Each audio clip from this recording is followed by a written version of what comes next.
앞에 영광을 돌리고 또 하나님께서 이 시대 속에서 우리로 하여금 하나님의 귀한 자녀로 살도록 하시는 그런 깨달음, 은혜가 함께하기를 주님의 이름으로 축복합니다.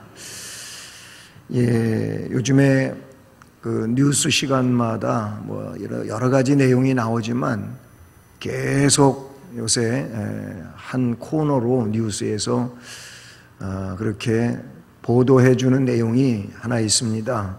그게 뭐냐면 보복운전이라고 하는 겁니다. 보복운전. 아주 정말 끔찍한 그런 사고가 발생하기도 하고요. 그리고 참 사람이 화가 나면 저렇게 되는 건가? 저렇게 한다면은 도대체 어떻게 될까 생각을 해봅니다. 이게 그래서 도로에서 그냥 클락션을 크게 길게 울려도 이게 문제가 되고요.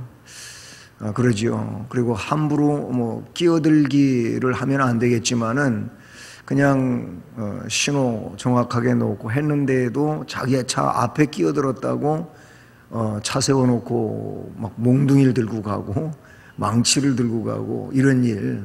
근데 요즘에는 이제 그거보다도 그 보복 운전은 법으로 이제 다스린다고 하는 그런 교통 법규 사항에 대한 이야기를 많이 하게 되죠.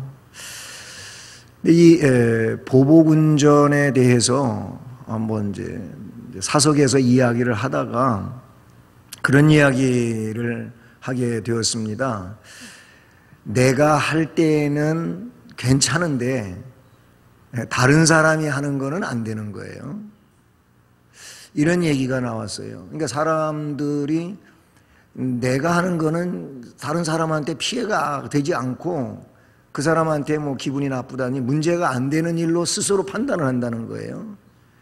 그런데 다른 사람이 내가 한 일, 똑같은 일을 하면 이게 안 되는 일이, 용서가 안 되는 일이고, 그래서 결국 그 사람한테 나름대로 겁도 주고 해코지도 하고 이렇게 된다는 거예요. 그 얘기는 우리가 많이 들어본 얘기지만은 사람들이 나에 대해서는, 스스로 자기 자신에 대해서는 굉장히 관대하다는 겁니다. 그런데 다른 사람에 대해, 타인에 대하여는 굉장히 인색하다는 거예요. 똑같은 일을 가지고도 내가 한 일은 괜찮지만 다른 사람이 한 일은 안 되는 이런 일들이 지금 이 사회 속에 점점 더 커져가고 있다는 것이죠. 그까진 일 갖고 뭘 그러냐 이러는데 내가 한 일을 가지고는 그까짓 거 가지고 뭘 그렇게 화를 내고 기분 나빠하느냐 그러는데, 다른 사람이 내 앞에서 그런 일을 나에 대해서 그렇게 했으면 그게 용서가 잘 안 되는 이런 일이 있다는 얘기를 하면서 그래, 상당히 사람들은 너나 할 것 없이 이기심에 그런 사로잡혀 살고 있다라는 거예요. 이 자기중심적이라는 것이죠. 오늘 말씀은 이 사랑이 주제인데 하나님이 우리를 먼저 사랑하셨다는 거예요.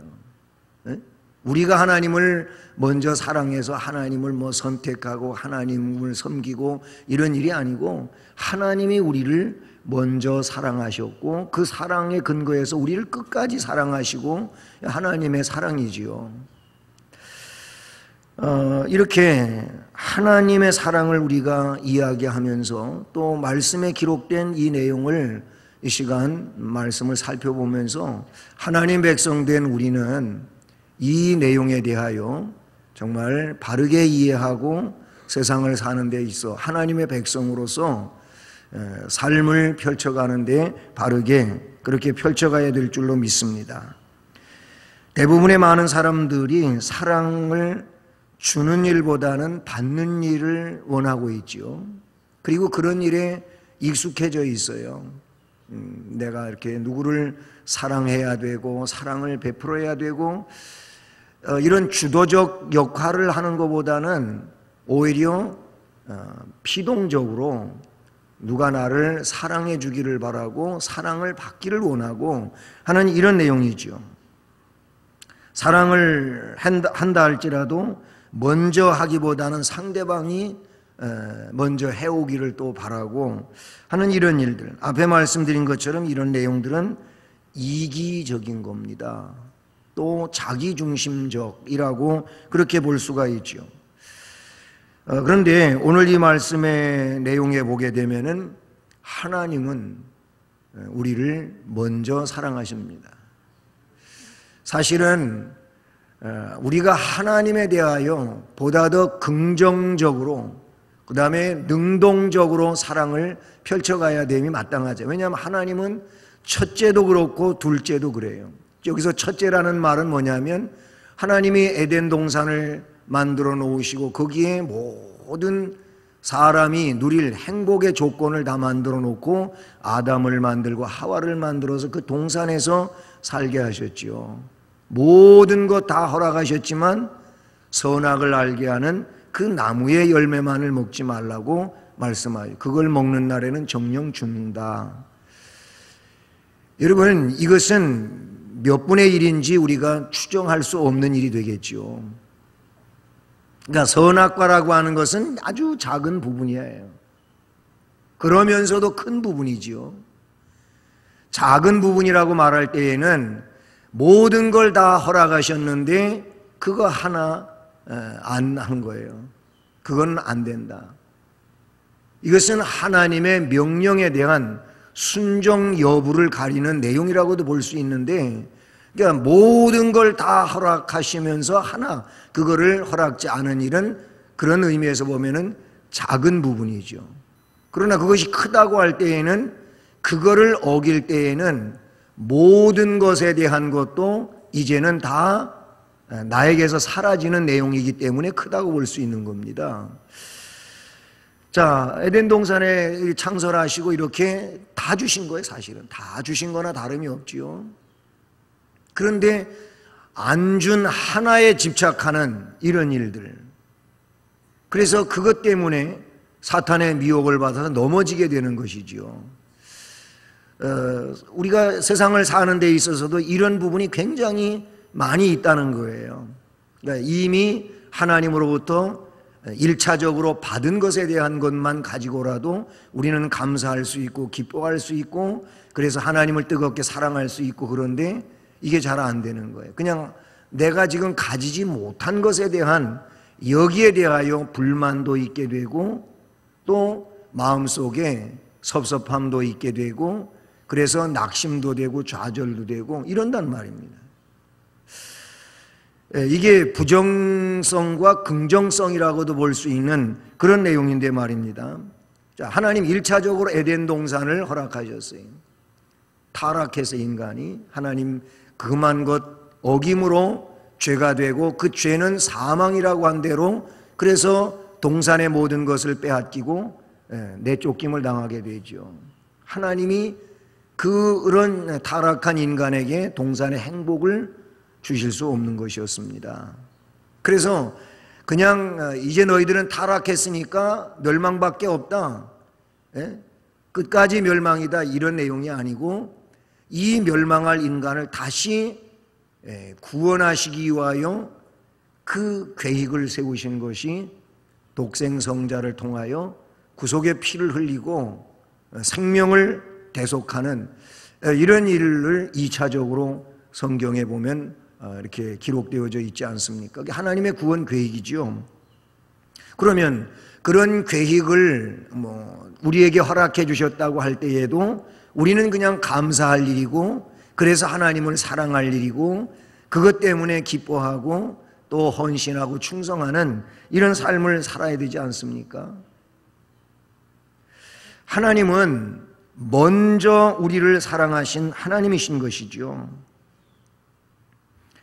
예수님은 요한복음 15장 16절 말씀에서도 이런 말씀을 말씀해 주셨어요. 제자들을 불러 모아놓고는 말씀하실 때에 너희가 나를 택한 것이 아니고 내가 너희를 택하여 세웠다 그러셨어요. 제자들을 하신 말씀이에요. 너희들이 날 택한 게 아니고 내가 너희들을 택하여 세우지 않았느냐. 선택을 우리 주님이 하신 거예요. 이 말은 12 제자만을 두고 하신 말씀이 절대 아니고 세상에 존재하고 있는 모든 구원의 백성들, 그 한 사람 한 사람 모두가 자신이 어떻게 해서되어진 것이 아니고 하나님의 주권적인 선택에 의하여 하나님의 자녀가 된 줄로 믿습니다. 그렇게 다 믿으시죠? 우리가 유별나 가지고 하나님을 선택한 게 아니라 그런 얘기예요. 하나님이 우리를 선택하여 그 구원의 어떤 방법이라고 하는, 과정이라고 하는 것은 다르지만 우리 각자가 다 다를 수가 있잖아요. 부름받은 어떤 환경도 다를 수가 있고, 어떤 사람은 뭐 뱃속에서부터 어머니 아버지가 예수 믿는 사람이어가지고 태어나 보니까 교회 다니고 있는 거지요. 그런 사람도 있지만은 어떤 사람은 아주 죄악에 그냥 빠져서 그렇게 허우적거리다가 어떤 순간에 어떤 그 기회로 하나님께 나온 이런 사람도 있고요. 어떤 사람은 정말 인생의 그 임종 직전에 예수님을 구세주로 고백하고 그리고 낙원에 이르는 이런 일도 있단 말입니다. 이것은 뭐 아주 다양하고 우리가 말하기에는 역부족이겠지만은, 그러나 그 모든 것들은 하나님의 주권적 선택에 의하여 되어지는 것이지 우리가 선택해서 되는 일은 절대 아니라고 하는 사실이죠. 그래요. 택한 분은 하나님이신 줄로 믿습니다. 아담으로부터 시작해가지고 인간의 이런 불복종이라든지 하나님께 대한 도전이라든지 이런 것이, 그것에 근거해가지고 뭐 인간을 그냥 하나님이 대하신다면은 멸망 선언 이외에는 아무것도 없겠죠. 그러나 하나님은 사랑의 하나님이지요. 공의의 하나님이시지만 동시에 사랑의 하나님이고, 어떻게 보면 성경의 내용은 공의적 면과 사랑의 면하고 같이 취급하고 있지만은 사랑의 측면을 더 크게 부각시켜서 말씀하고 있는 것처럼 우리가 보여집니다. 그만큼 하나님의 사랑은 놀라운 사랑인 줄로 믿습니다. 불복종, 하나님께 대한 대적과 도전, 이런 인간에게 하나님은 이 사망 대신에 다시 생명을 부여하시고, 우리들이 행한 일대로만 갚으신다면은 뭐 하나님도 사랑 대신에 미워하실 일이고, 아니면은 그 하나님이 우리에 대하여 보복을 하실 수 있는 일이고 그렇게 하시겠지만, 하나님이 그렇게 하시지 않는 거예요. 증오 대신에 사랑을, 심판 대신에 긍휼을 베풀어 가지고 멸망 속에 있는 우리를 다시 거기에서 끌어내시고, 그리고 우리에게 생명을 대신하여 우리를 멸망에서 생명으로 옮겨주신 이 하나님의 사랑을 우리가 성경에서 얼마든지 찾아볼 수 있지 않습니까? 대표적인 내용으로 누가복음 15장에 나오는 잃은 것을 찾는 이 비유에 대해서 그 세 번째 비유로 탕자의 비유를 말하고 있잖아요. 정말 아버지의 것을 자기에게 돌아올 분깃이긴 하지만 그거를 미리 달래가지고 아버지를 떠나서 허랑방탕하게 살고, 그래서 모든 것 다 날려버리고 이제 그가 가지고 있는 내용은 돼지우리요, 돼지우리. 돼지 같은 존재가 된 거죠. 그러나 거기서 아버지의 집을 생각하고, 야, 우리 아버지 집에는 품꾼도 많이 있는데 지금 나는 품꾼보다도 못한 처지에 있다는 거죠. 내가 아버지 집에 돌아가서 차라리 아들이라고 여겨달라고 하는 것은 너무 사치스러운 일이고 내가 품꾼의 하나로 여겨달라고 아버지 집으로 가야 되겠다. 회개는 그런 것인 줄로 믿습니다. 자기 처지가 어떤 상황인지 거기서 자신을 알고 아버지 집을 생각하고 아버지의 그 긍휼과 자비로움을 생각하고 아버지 집으로 돌아가는 일이, 이게 진정한 회개인 줄로 믿습니다. 이 탕자는 돌아갔어요. 그래서 아버지한테 실제 자기의 마음을 고백했어요. 야, 무슨 소리냐? 너는 내 아들이다. 그것도 잃었다가 다시 찾은 아들이다. 응? 잃었다가 다시 찾은 아들에 대한 이 아버지의 그 애착 혹은 사랑, 그 뜨거움에 대한 내용이 거기에 너무나도 잘 표현되어져 있는데, 아들의 모든 신분을 본래의 내용으로 다 회복시켜 주시는 이런 내용에 대하여 말씀하고 있지 않습니까? 이게 하나님의 사랑이에요. 거기에 보면 아직도 아들과 아버지의 거리는 너무 먼 거리잖아요. 그래서 그 전에 개역 성경에서는 상거가 뭔데 그랬어요. 알아보기 어려울 만큼의 그런 먼 거리임에도 불구하고 아버지는 그렇게 허랑방탕해서 정말 몰골이 말이 아닌 이 아들을 그때까지도 기억해내고 달려나와서 그 아들을 맞이하는 아버지를 거기에 말씀해 주고요. 하나님은 그런 사랑의 하나님이신 줄로 믿습니다. 하나님은 생명을 내주고 다시 잃어버린 생명을 되찾으신 그런 하나님이신 줄로 믿습니다. 그 자체가 독생자를 보내신 내용으로 성경은 말하고 있죠. 앞에 그 4장 10절 말씀 한번 보실까요? 오늘 우리 4장 마지막 부분인데 4장 중반쯤과 4장 10절 같이 읽어봅니다. 시작. 사랑은 여기 있으니 우리가 하나님을 사랑한 것이 아니요 하나님이 우리를 사랑하사 우리 죄를 속하기 위하여 화목제물로 그 아들을 보내셨음이라. 아멘. 우리가 하나님을 사랑한 것이 아니고 하나님이 우리를 사랑한 것이고, 하나님이 우리를 사랑하신 그 사랑은 우리 죄를, 이 죄는 멸망이고 이제 소망 없는 일이잖아요. 그런데 그 죄를 속하기 위하여 화목제물로 그 아들을 보내셨다고 말하고 있어요. 독생자가 오신 일을 말하고 있죠. 조금 지나서 14절 15절 다시 읽어봅니다. 시작. 아버지가 아들을 세상의 구주로 보내신 것을 우리가 보았고 또 증언하노니 누구든지 예수를 하나님의 아들이라 시인하면 하나님이 그의 안에 거하시고 그도 하나님 안에 거하느니라. 아멘. 얼마 전에 다 말씀 살펴본 그런 내용들입니다마는 독생자를 보내신 이 내용이 하나님이 우리를 찾아오신 사랑인 것이죠. 우리를 찾아온 거예요. 멸망의 함정에 있는 우리를, 형벌로 말미암아 영벌에 처할 우리들을 하나님이 찾아오셔서 꺼내신 거죠. 우리를 거기에서 꺼내어 그래서 생명의 자리로 옮겨 놓으신 축복인 줄로 믿습니다.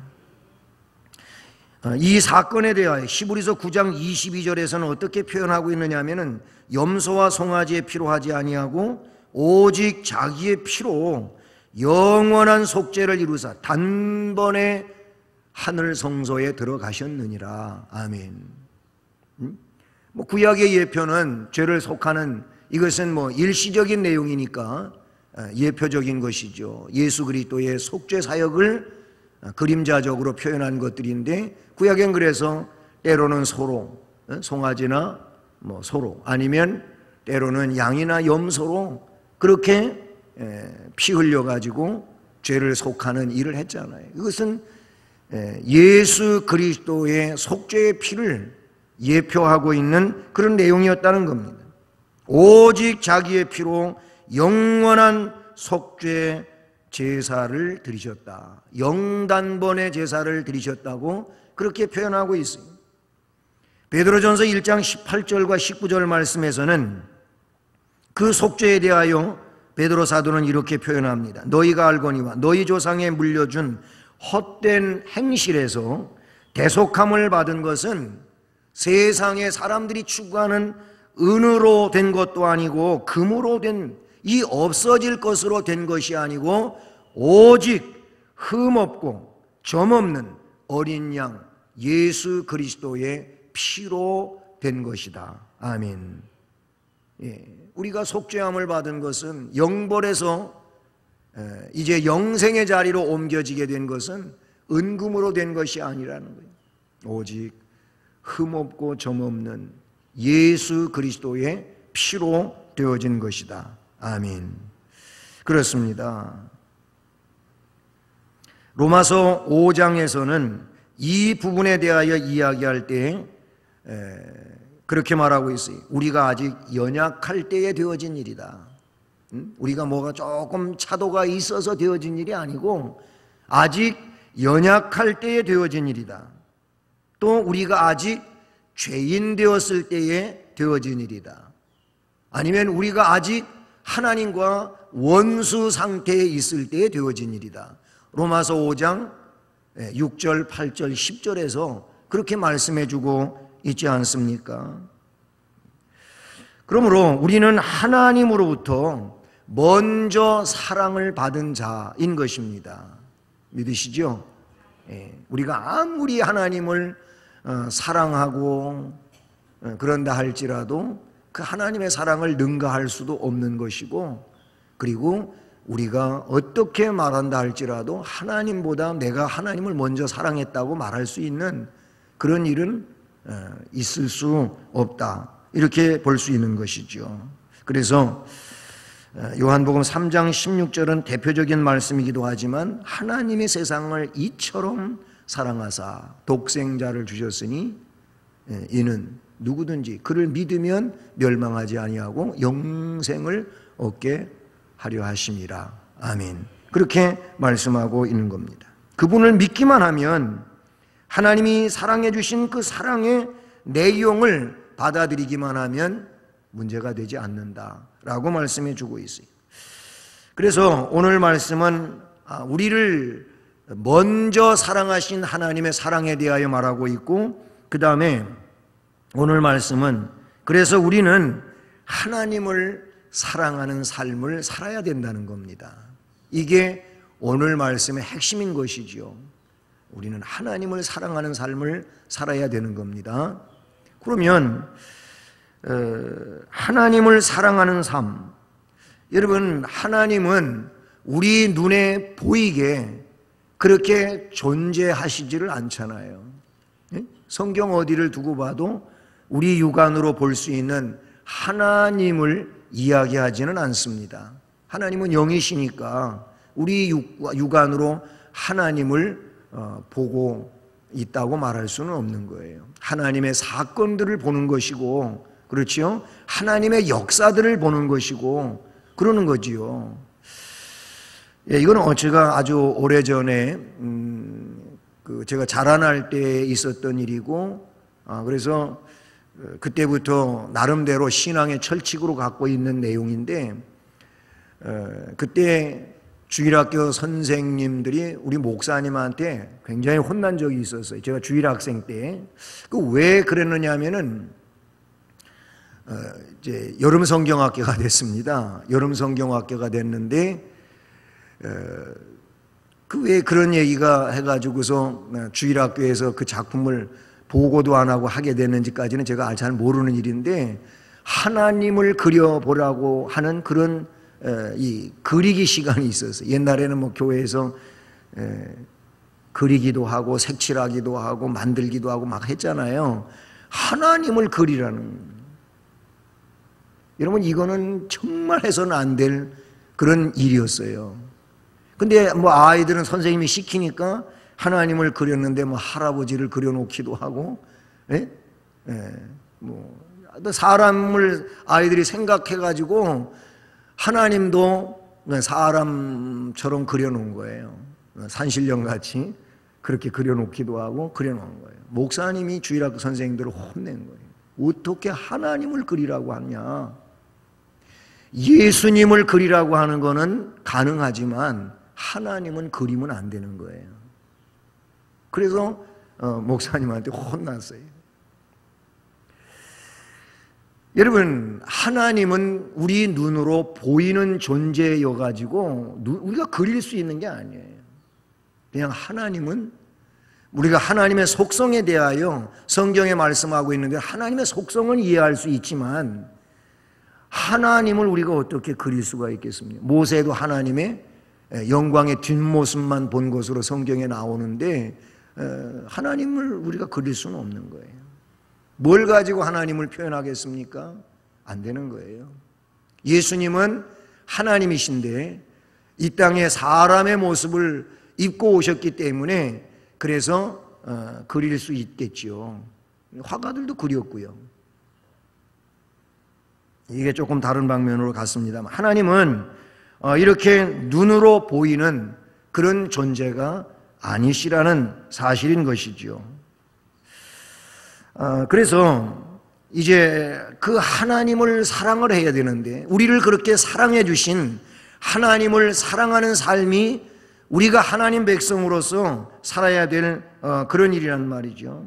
성경은 그 하나님을 어떻게 사랑하라고 말하고 있느냐 하면은 신명기 6장 5절 같은 경우에 너는 마음을 다하고 뜻을 다하고 힘을 다하여 내 하나님 여호와를 사랑하라. 마음과 뜻과 힘을 다해서. 여기서 마음과 뜻과 힘을 다하라고 하는 것은 신약에서는 뭐 성품이라는 내용으로 다시 거기도 첨부하기도 한 내용이 나옵니다만 이것은 인격적으로 사랑하라는 겁니다.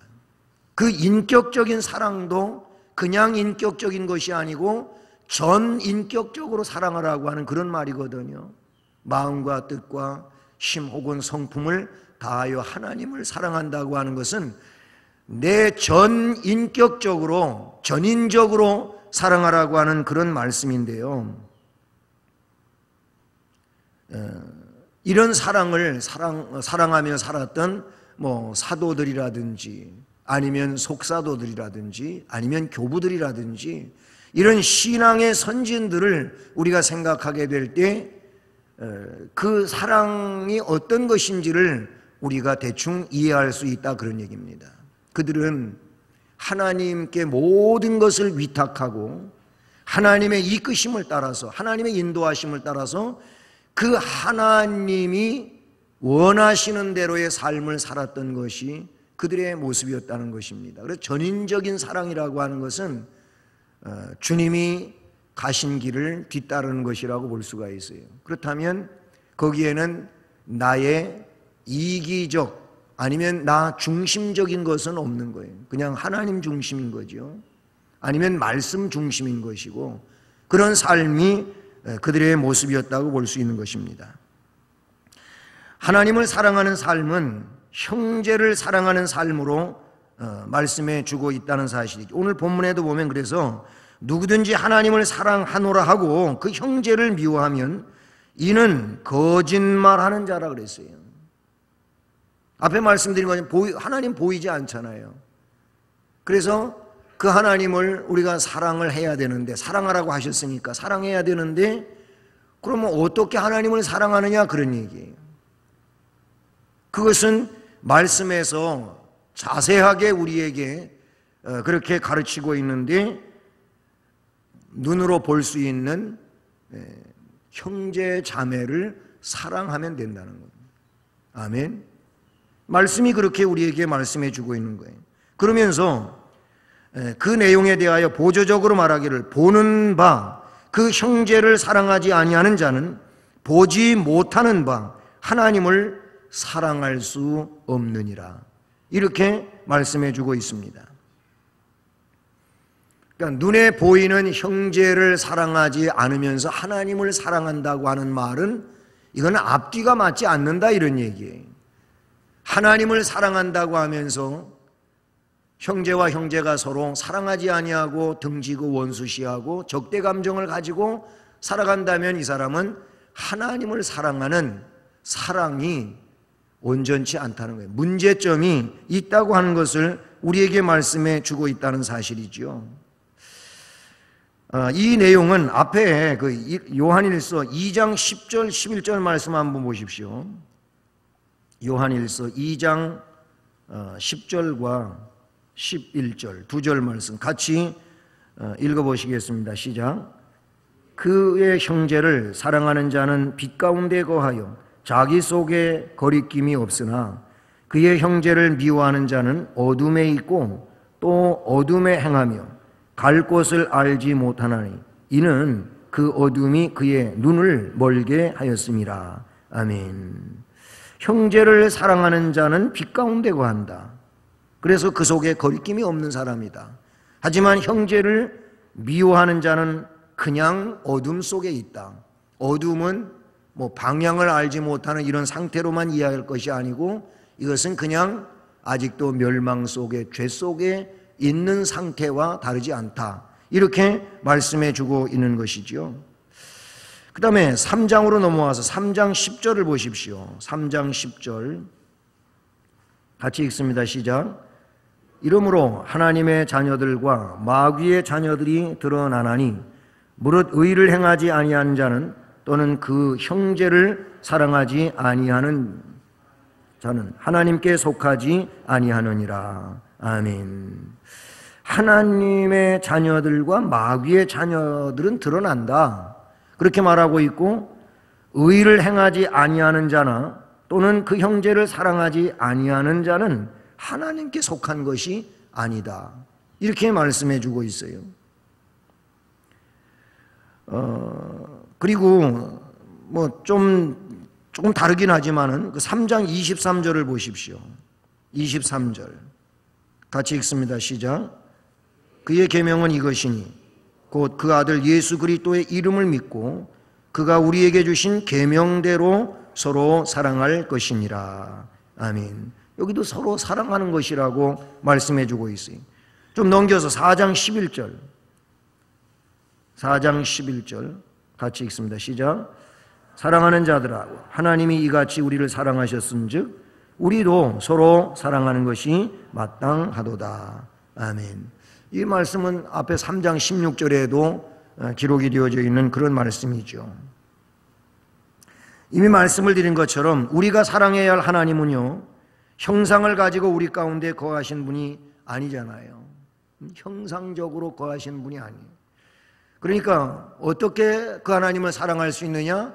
성경에서는 그 구체성을 형제를 사랑하라는 거예요. 자매를 사랑하라는 거예요. 주변의 사람들을 원수 맺고 등지고 살지 말고 사랑하라는 겁니다. 그래서 그런 사랑을 이야기할 때 마태복음 5장 23절과 24절은 이렇게 말하고 있어요. 예물을 제단에 드리려다가 거기에서 형제에게 원망 들을 만한 이런 일이 생각나면 예물을 그냥 제단에 두고 가서 그 사람하고 화해하라. 문제를 풀고 와라. 그리고 와서 제물을 드려야 그 제물을 하나님이 받으신다. 그렇지 않으면 소용이 없다. 이런 말씀을 마태복음 5장 23절과 24절에서 말씀해 주고 있어요. 하나님은 우리에게 형제 사랑을 가장 큰 의무로 그래서 부과하고 계시는 줄로 믿습니다. 형제를 사랑하는 것이고 나를 사랑하는 것이라고 그렇게 말씀하고 계셔요. 마태복음 25장 40절에 보면 임금이 대답하여 이르되 내가 진실로 너희에게 이르노니 너희가 여기 내 형제 중에 지극히 작은 자 하나에게 한 것이 나에게 한 것이고, 그럼 지극히 작은 자에게 하지 않은 것이라면 나에게 하지 않은 것이다. 이렇게 말씀하고 있는 거예요. 왜 주님이 이런 말씀을 하셨느냐, 그런 얘기예요. 그러니까 우리는 제가 맨 앞에서 오늘 말씀드렸던 것처럼 나에 대해서 관대한 사람이 아니라 우리는 말씀 앞에 서는 자가 되어야 될 줄로 믿습니다. 말씀이 가르치는 대로 우리는 실행하며 사는 일이 이게 가장 훌륭한 신앙이고 하나님을 영화롭게 하고 그리고 믿음의 본분을 다하는 이런 내용이라고 하는 사실을 잊지 말아야 할 것입니다. 형제와 성격이 맞지 않을 때, 형제가 실수를 해서 나에게 어려움을 끼치게 될 때, 참 이럴 때 문제가 등장하잖아요. 그러나 우리가 인간적으로는 어려울지라도 성령 안에서 새로워진 사람으로서는 이 부분에 있어서도 능히 감당할 수 있는 줄로 믿습니다. 왜 그러냐면 성령께서 내 안에 오시면 능력의 사람이 되게 하심으로 그래서 나로 하여금 우리 주님이 원하시는 삶을 살도록 유도해 주시고 이끌어 주시고 그렇게 역사해 주시기 때문에 가능한 줄로 믿습니다. 자율적으로 형제를 사랑할 수만 있다면 이것처럼 바람직한 일은 없을 것입니다. 혹 그렇게 안 되는 상황이라면 적어도 의무감이라도 가지고 말씀대로 사랑하며 살아갈 수 있는 이런 신앙인이 될 수 있기를 바라는 것입니다. 하나님이 우리를 먼저 사랑하셨습니다.